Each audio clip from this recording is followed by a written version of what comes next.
Me he Korokoro Tui, ka tangi te titi, ka tangi te kāka, ka tangi hoki ko ahau.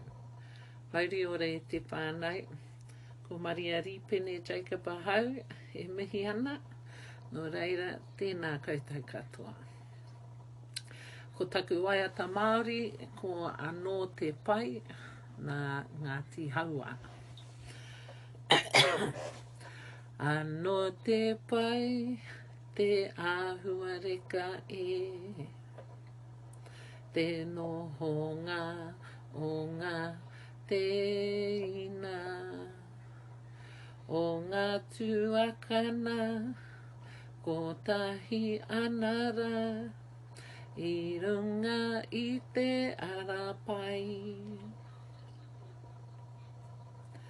Kei te tō mai rangi o here mona e, ki te maunga o hiona,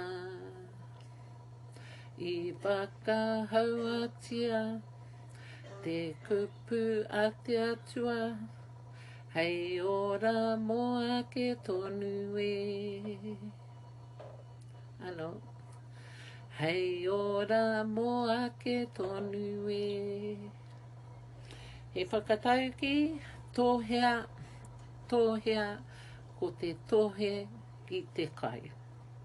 Tēnā koutou, tēnā koutou, tēnā tātou katoa.